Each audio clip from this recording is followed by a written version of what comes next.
Mac guys here on Birds 365. McDonald and McMullen with you. Coming up in less than 20 minutes from now. Easy Ed Kratz, Special Ed Kratz is going to jump in board with us here on Birds 365. All right, Johnny Mac, I do want to talk about Coach Nick Sirianni for a second here. And let me preface this by saying no disrespect meant to Jalen Hurts. A lot of disrespect. That's the theme of the show. Overly defensive of Jalen Hurts and his MVP status.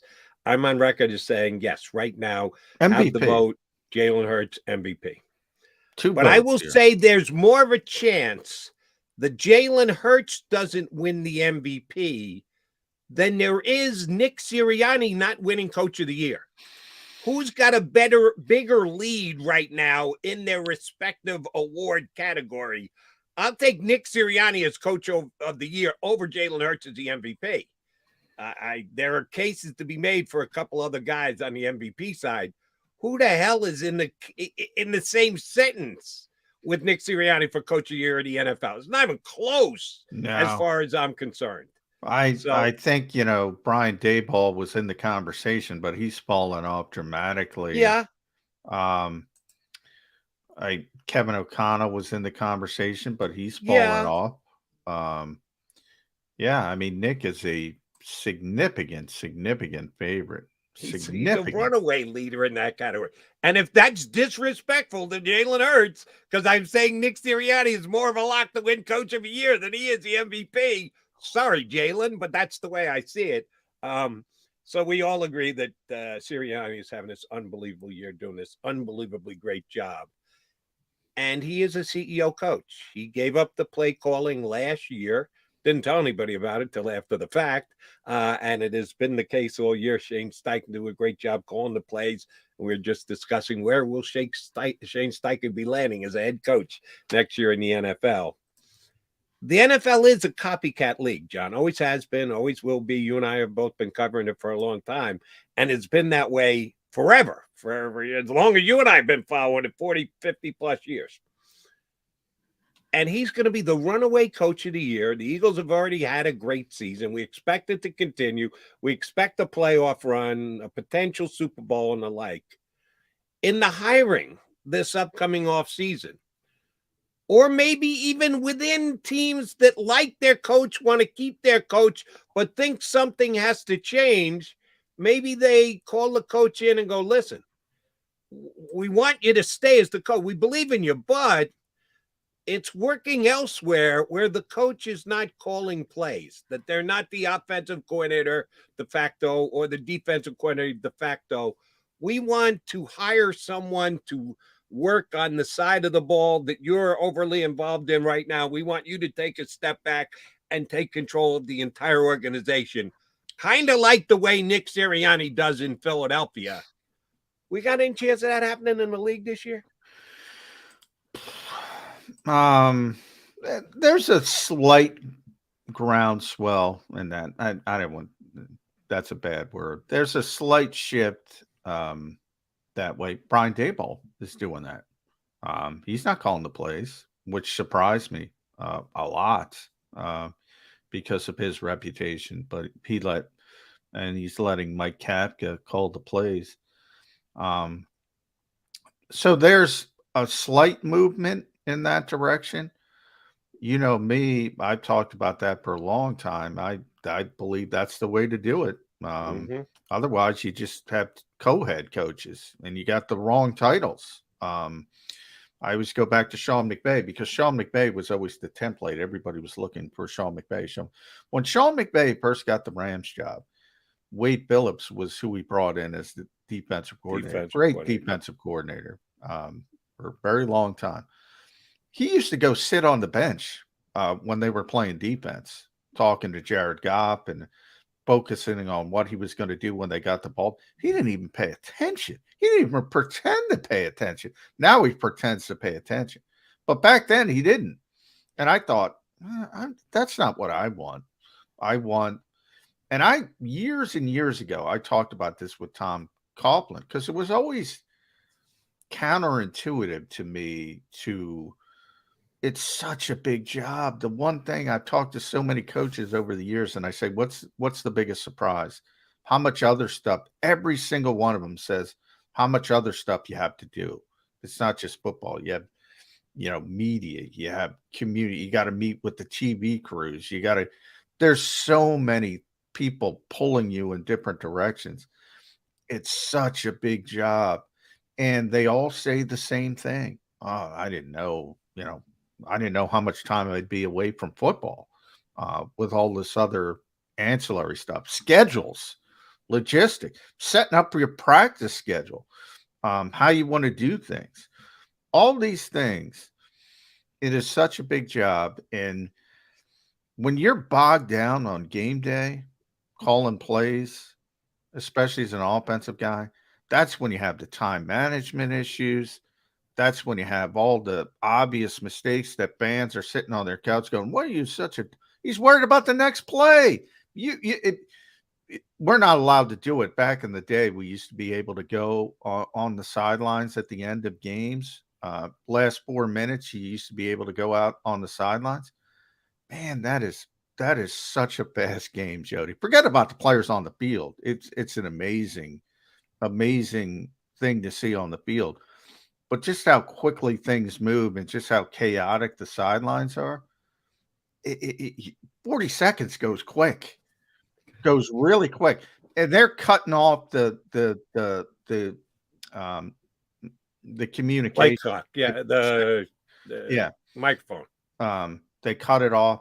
You got to be bang. You got to be bang. And it just doesn't make sense to me. So I asked Tom Coughlin, who became a CEO coach, but he wasn't a CEO coach at the beginning. And I asked him, why? What? To me, you'd get your feet under you, and then you would call plays when you got your feet under you. And he said it's the exact opposite. The reason people call plays to begin with is you have to make sure everybody's on your page as a head coach. And then when you make sure everybody's on your page, then you can give it off. Then you can hand it off. But the last thing you want to do is lose your coach. You lose your opportunity with guys who aren't doing what you want. So that's how Tom explained it to me. And I always thought it made some sense after he explained it to me. And as a matter of fact, that's kind of what happened here in Philadelphia, because Nick called the plays to start the season last year. And then I don't know if it was he felt comfortable enough, as you just described, or if it was more a case of, and this is what I would think it was, they didn't go off to a very good start. Wasn't working real well. Nick said, let's try something different. So he went to Steichen calling the plays and started to work. So there was a foregone conclusion. All right, we're sticking with this. And for one of our guys on the stream who either isn't getting the point I'm trying to make or you're trying to make, Philly T Noise, guys get hired without really calling plays at all. See, Andy Reid, never coordinator. Dougie P, very irregularly called plays. And what's the first thing they did when they became head coach of the Eagles? Andy Reid and Doug Peterson. What'd they do? Who'd they assign to call plays, John McMullen? They called plays themselves. That's the point we're trying to make. Not you get hired by your ability to call plays or not. No, we're talking about CEO coaches, which is you give up play calling, even though you may have been a play call or you were associated with one side of the ball. No, you come in and you run both. And that's one of the reasons why Nick Sirianni, for me, has been an unquestioned coach of the year in the NFL this year. He actually talks to Jonathan Gannon. They have a good relationship. He's involved, like you mentioned, the Rams coach on the sideline. Doesn't even try and hide it. Wade Phillips, you coach the defense, I coach the offense. Never the two shall meet. You take care of your side, I'll take care of my side. Oh, no, Sirianni's talking to both sides of the football every single week. Throughout the game, he's on top of the entire game, whether the Eagles are on offense or defense. He really does almost define the way you and I kind of see it, the way it should be, or at least we think we do. He's the CEO coach of the National Football League. So that's why I asked you the question. Will we see? And by the way, and I get why you say it. I talked to Nick about this enough. I believe him. He didn't give up play calling because they weren't successful. He gave up play calling because he implicitly, number one, trusts Shane Steichen. They're very close. Kevin Patullo as well. They are all on the same page. It's his offense and Shane, and so much of it is the preparation before the game. Where he was making mistakes is overseeing the game, and he admitted it. It's too much. It's too much. You get bogged down. And he was making too many mistakes overseeing the game that he wasn't happy with. And he has people in place. And he also told me, if he didn't have people in place that he trusted as much as Shane, and he didn't have that relationship, he might still be calling the plays, which goes back to what Tom Coughlin says, at least until you get to that point. So I do believe him that. But I don't even think, he gave up play calling in the Chargers game last year. They lost before, that game after, during. Before. They lost that game 27-24. That was the first game that Shane called plays. Since that game, they lost that game. But since that game, 18-3 as the play caller. And if you look at the three losses, 18-4 with playoffs, but regular season, if you look at the three losses, one of them was the Giants game we all talked about coming off this week. Jalen Reagor, the 2 drops. Worst game of Jalen Hurts' starting career, certainly. But they still were in a position to win the game. They were still in a position. The second loss we just talked about with John Stolness, the Dallas game where they put 12 people on the COVID list and they shut it down and are playing the JB. And then they lost to Washington this year. That's it. That's it. They're 18-3. And they don't make mistakes generally when it comes to. And Nick talked to you kind of do need to put the Tampa game into that mix. I said 18-4 with the playoffs. Tampa was just better. Tampa was just better. Tampa was just a better team.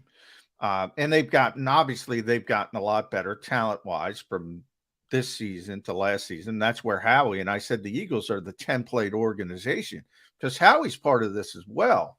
I also believe what the Eagles do well, GM should be in charge of personnel.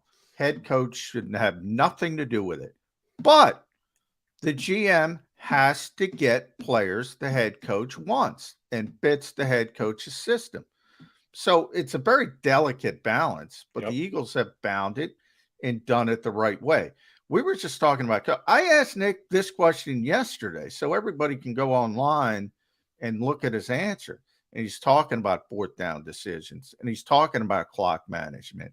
And he just got much better at it because he's not bogged down with the play-to-play 40-second, fire drill that calling NFL plays is. It just makes sense. I agree with you wholeheartedly that if you've got the right people in place, whether you hire them the day you get the job or you've got a relationship with them, or you even find one at some point, the best case scenario is you have someone else call your plays on defense, you have someone else call your plays on offense, and you oversee everything. And it's working to perfection for the Philadelphia Eagles right now. I think you got to give them that much. All right, he's McMullen. I'm McDonald. We are Mac and Mac, Birds 365. Coming up next, Ed Kratz, John's running buddy from Sports Illustrated, frequent contributor to the show, is going to jump in. We'll see if Eddie thinks that the Bears can keep it close on Sunday, or will it be a blowout of epic proportions, since the Eagles have kind of done that to their last two opponents. Will they do it to their next, or are they distracted by a trap game, a comment by a rival's defensive player, or any other reason that the Eagles could stub their toe this week? We'll run it all by Ed Kratz of Sports Illustrated. He's up next here on Birds 365. Post-game show with